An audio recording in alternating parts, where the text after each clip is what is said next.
Donc le chapitre 6 qui s'intitule « Le gros coco ». Mais l'œuf se contenta de grossir et de prendre de plus en plus figure humaine. Lorsqu'Alice fut arrivée à quelques mètres de lui, elle vit qu'il avait des yeux, un nez et une bouche. Et lorsqu'elle fut tout près de lui, elle comprit que c'était le gros coco en personne.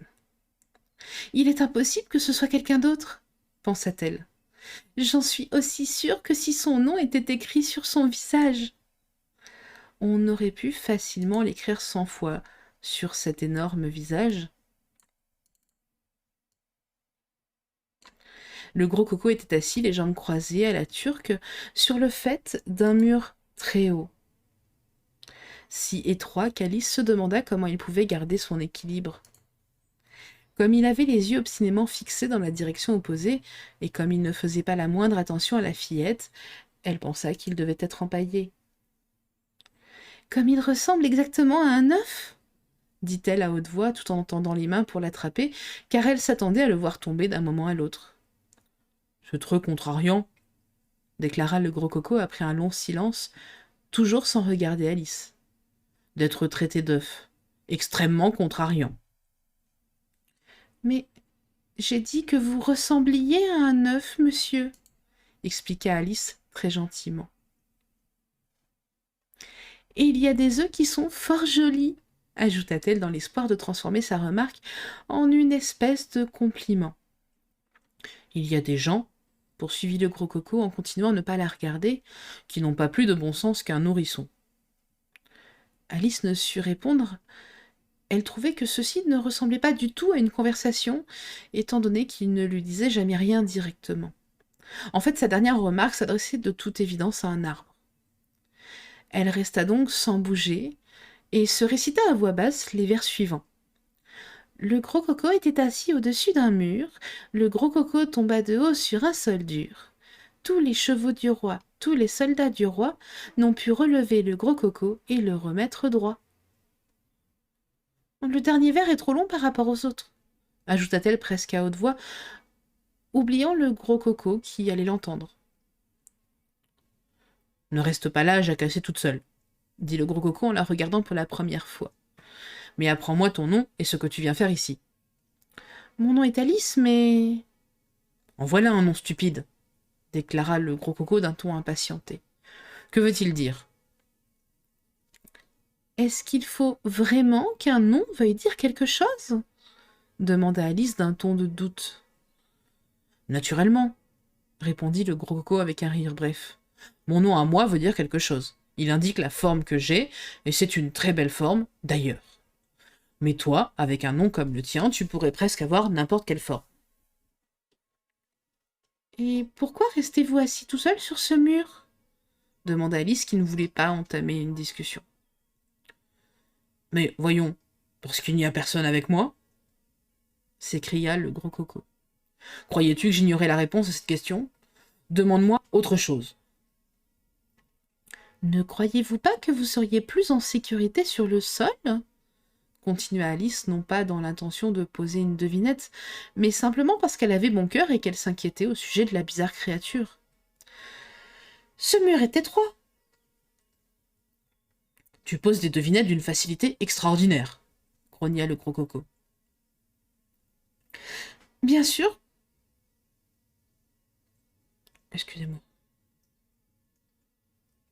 « Bien sûr que je ne le crois pas. Voyons, si jamais je venais à tomber du haut de ce mur, ce qui est tout à fait improbable, mais enfin, en admettant que j'en tombe... » À ce moment-là, il se pinça les lèvres et prit un air si grave et si majestueux qu'Alice eut beaucoup de mal à s'empêcher de rire.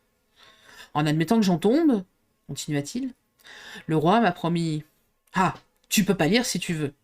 Tu ne te doutais pas que j'allais dire cela, n'est-ce pas ? Le roi m'a promis, de sa propre bouche, d'envoyer tous ses chevaux et tous ses soldats ?» interrompit Alice assez imprudemment. « Par exemple, c'est trop fort !» s'écria le gros coco en se mettant brusquement en colère. « Tu as dû écouter aux portes, et derrière les arbres, et par les cheminées, sans quoi tu n'aurais pas pu savoir ça !»« Je vous jure que non, » dit Alice d'une voix douce. « Je l'ai lu dans un livre. »« Ah bon ? En effet, on peut écrire des choses de ce genre dans un livre, admit le gros coco d'un ton plus calme. C'est ce qu'on appelle une histoire de l'Angleterre. Regarde-moi bien petite, je suis celui à qui un roi a parlé, moi. Peut-être ne verras-tu jamais quelqu'un comme moi. Eh bien, pour te montrer que je ne suis pas fier, je te permets de me serrer la main. Là-dessus, il sourit presque d'une oreille à l'autre, en se penchant tellement en avant qu'il s'en fallait de rien pour qu'il ne tombât de sur le mur. Et il tendit la main à Alice. Elle la prit, tout en le regardant d'un air anxieux. S'il souriait un tout petit peu plus, les coins de sa bouche se rencontreraient par derrière, pensa-t-elle. Et en ce cas, je me demande ce qui arriverait à sa tête. Je crois bien qu'elle tomberait. Oui, tous ces chevaux et tous ces soldats, continua le gros coco. Sûr et certain qu'il me relèvera en un moment. Mais cette conversation va un peu trop vite. Revenons à notre avant-dernière remarque. Je crains de ne pas m'en souvenir très bien, dit Alice poliment. En ce cas, nous pourrons recommencer, et c'est à mon tour de choisir un sujet. Il part toujours comme s'il s'agissait d'un jeu, pensa Alice. Voici une question à laquelle tu dois répondre. Quel âge as-tu dit que tu avais ? Alice calcula pendant un instant et y répondit. 7 ans et 6 mois. C'est faux, s'exclama le gros coco d'un air triomphant. Tu ne m'as jamais dit un mot au sujet de ton âge. Mais je croyais que vous vouliez dire quel âge as-tu ? Si c'est ce que j'avais voulu dire, je l'aurais dit. Alice garda le silence, car elle ne voulait pas entamer encore une autre discussion. 7 ans et 6 mois, répéta le gros coco d'un air pensif. C'est un âge bien incommode. Vois-tu, si tu m'avais demandé conseil à moi, je t'aurais dit arrête-toi à 7 ans. Mais à présent, il est trop tard. Mais je ne demande jamais de conseil au sujet de ma croissance, demanda Alice d'un air indigné. Tu es trop fière ? demanda l'autre. Alice fut encore plus indignée en entendant ces mots. Mais je veux dire, expliqua-t-elle, qu'un enfant ne peut pas s'empêcher de grandir. Un enfant peut-être, mais 2 enfants, oui. Si on t'avait aidé comme il faut, ils auraient pu t'arrêter à 7 ans.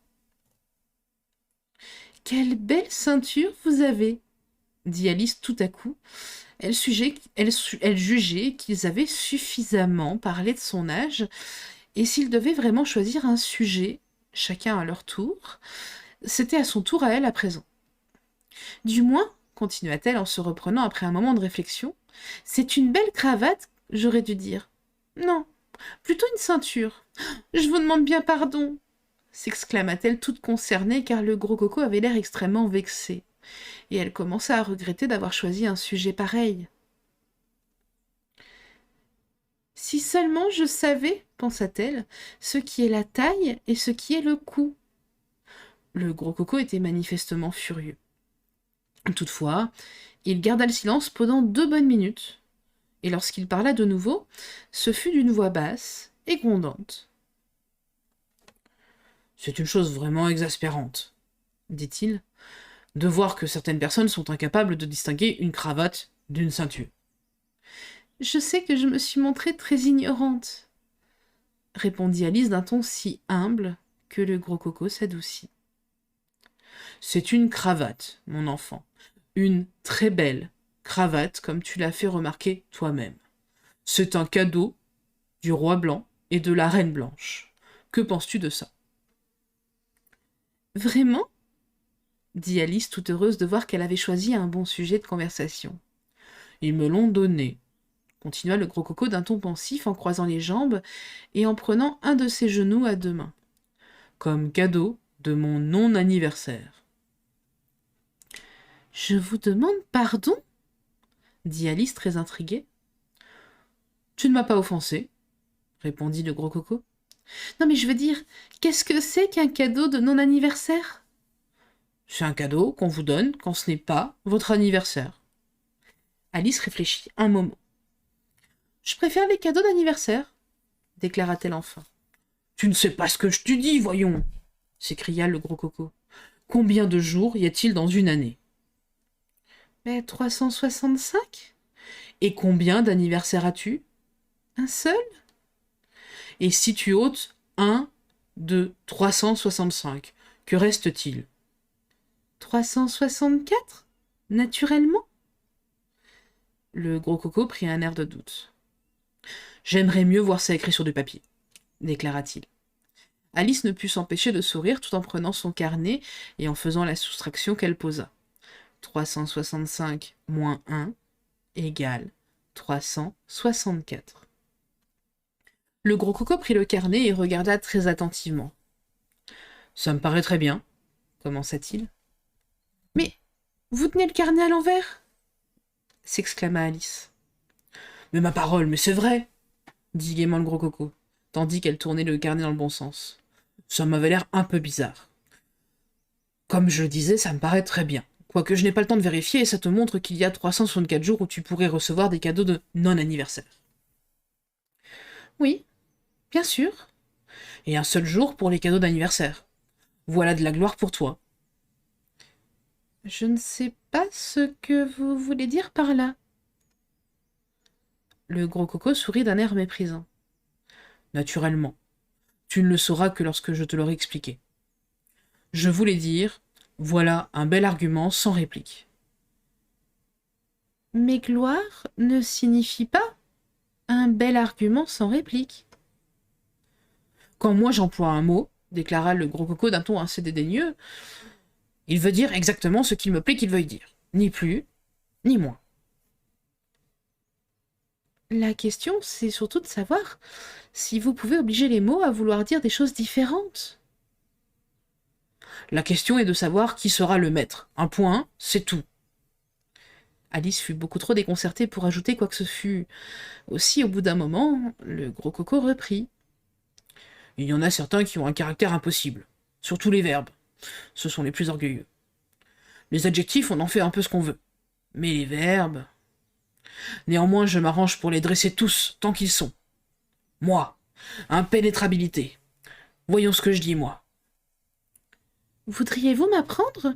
Je vous en prie. Ce que cela signifie? Demanda Alice. Voilà qui est parlé en enfant raisonnable, dit le gros coco d'un air très satisfait. Par impénétrabilité, je veux dire que nous avons assez parlé sur ce sujet et qu'il vaudrait mieux que tu m'apprennes ce que tu as l'intention de faire maintenant, car je suppose que tu ne tiens pas à rester ici jusqu'à la fin de tes jours. C'est vraiment beaucoup de choses que vous faites dire à un seul mot? Fit observer Alice d'un ton pensif. Quand je fais beaucoup travailler un mot, comme cette fois-ci, déclara le gros coco, je le paie toujours beaucoup plus. Ah! S'exclama Alice qui était beaucoup trop stupéfaite pour ajouter autre chose. Ah! Faudrait que tu les vois venir autour de moi le samedi soir, continua le gros coco en balançant gravement la tête de gauche à droite et de droite à gauche. Pour qu'ils touchent leur paie, vois-tu. Alice n'osa pas lui demander pourquoi il les payait et en quoi. C'est pourquoi je suis incapable, malheureusement, de vous l'apprendre moi-même. Vous avez l'air d'être très habile pour expliquer les mots, monsieur. Voudriez-vous être assez aimable pour m'expliquer ce que signifie le poème Jabberwocky? Récite-le-moi, je peux expliquer tous les poèmes qui ont été inventés jusqu'ici. Et un tas d'autres qui n'en ont pas encore été inventés. Ceci paraissait très réconfortant. Aussi Alice récita la première strophe. Il était grilleur, les slictuetov giraient sur la loindre et friblés, tout flivoreux allaient la Borogov, les verchons fourgus bourniflaient. Ça suffit pour commencer, déclara le gros coco. Il y a tout plein de mots difficiles là-dedans. Grilleur. C'est 4 heures c'est 4 heures de l'après-midi. L'heure où on commence à faire griller la viande pour le dîner. Ça semble parfait. Et slictueux alors? Eh bien, slictueux, ça signifie souple, affectif, actif, onctueux. Vois-tu, c'est un mot comme une valise. Il y a 3 sens empaquetés en un seul mot. Je comprends très bien maintenant, répondit Alice d'un ton pensif. Et qu'est-ce que les tov? Eh bien, les tauves ressemblent en partie à des blaireaux, en partie à des lézards, et en partie à des tire-bouchons. Ça doit être des créatures bien bizarres. Ah, pour ça, oui. Je dois ajouter qu'ils font leur nid sous des cadrans solaires et qu'ils se nourrissent de fromage. Et que signifie girer et vribler? Girer, c'est faire tourner en rond comme un gyroscope. Vribler, c'est faire des trous comme une vrille. Et la loinde, je suppose que c'est l'allée qui part du cadran solaire? Dit Alice, toute surprise de sa propre ingéniosité. Naturellement. Vois-tu, on appelle la loinde parce que c'est une allée qui s'étend loin devant et loin derrière le cadran solaire. Quant à flivoreux, ça signifie frivole et malheureux. Encore une valise. Le borogov est un oiseau tout maigre, d'aspect minable, avec des plumes hérissées dans tous les sens. Quelque chose comme un balai en tresse de coton qui serait vivant. Et les verchons fourgus, pourriez-vous m'expliquer ça? Du moins, si c'est pas trop demandé, hein. Ma foi, un verchon, c'est une espèce de cochon vert, mais pour ce qui est de fourgu, je ne suis pas très sûr. Je crois que ça doit vouloir dire fourvoyer, égaré, perdu. Et que signifie bournifler? Eh bien, bournifler, c'est quelque chose entre beugler et siffler, avec au milieu une espèce d'éternuement. Mais tu entendras peut-être bournifler là-bas, dans le bois. Et quand tu auras entendu un seul bourniflement, je crois que tu seras très satisfaite. Qui donc t'a récité des vers si difficiles? Je les ai lus dans un livre. Mais quelqu'un m'a récité des vers beaucoup plus faciles que cela. Je crois que c'était Bonnet Blanc. Ah, pour ce qui est de réciter des vers, déclara le gros coco en tendant une de ses grandes mains, moi je peux réciter des vers aussi bien que n'importe qui si c'est nécessaire. Oh, mais c'est pas du tout nécessaire, hein, se hâta de dire Alice dans l'espoir de l'empêcher de commencer. La poésie que je vais te réciter, continua-t-il sans faire attention à ses dernières répliques, a été écrite uniquement pour te distraire. Alice sentit que, dans ce cas, elle devrait vraiment écouter. Elle s'assit donc, en murmurant « Je vous remercie » d'un ton assez mélancolique. Le gros coco débuta en ces termes. En hiver, quand les prés sont blancs, alors je te chante ce chant. Bon, seulement là, je le chante pas, expliqua-t-il. Et je vois bien que vous le chantez pas, répondit Alice. Si tu es capable de voir si je chante ou si je ne chante pas, tu as des yeux beaucoup plus perçants que ceux de la plupart des gens, dit le gros coco d'un air sévère. Alice garda le silence. Au printemps, quand les bois s'animent, je te dirai à quoi ils riment. Je vous remercie beaucoup de votre amabilité, déclara Alice. En été, quand les jours sont longs, tu comprends bien ma chanson. En automne, où souffle le vent, tu la copieras noir sur blanc. Je n'y manquerai pas si je peux m'en souvenir jusque-là. Inutile de faire des remarques de ce genre, fit observer le gros coco. Elles n'ont aucun sens et elles me dérangent. Puis, il poursuivit. J'ai envoyé un message aux poissons en leur disant d'obéir sans façon. Les petits poissons du grand océan, ils m'ont répondu d'un ton insolent. Voici ce qu'ils m'ont dit d'un ton très sec. Non, monsieur, et si nous refusons, c'est que... Je crains de ne pas très bien comprendre, dit Alice. La suite est beaucoup plus facile, affirma le gros coco. J'ai dit, prenez le temps de réfléchir, vous feriez beaucoup mieux de m'obéir, mais ils m'ont répondu d'un air moqueur, monsieur, ne vous mettez pas en fureur. 2 fois je les ai fait admonester, mais ils ont refusé de m'écouter. J'ai pris une bouilloire de fer blanc qui me semblait convenir à mon plan. Le cœur battant à coups désordonnés, j'ai rempli la bouilloire au robinet. Alors quelqu'un est venu et m'a dit « Tous les petits poissons sont dans leur lit ». Je lui ai répondu très nettement « Il faut les réveiller et prestement ». Cela bien fort, je lui ai crié, à son oreille je l'ai claironné. La voix du gros cocon monta jusqu'à devenir très aiguë pendant qu'il récitait ces 2 vers, et Alice pensa en frissonnant. Je n'aurais pas voulu être le messager, pour rien au monde. Il prit un air saisi et mécontent et me dit « Ne hurle pas, je vous entends ». Je pris un air mécontent et saisi, et j'ai dit « J'irai bien les réveiller si ». Alors j'ai pris un grand tire-bouchon pour m'en aller réveiller les poissons. Hélas, la porte était fermée à clé. J'eus beau cogner, je ne pus m'en aller. Comment pouvais-je sortir désormais? J'essayai de tourner la poignée, mais...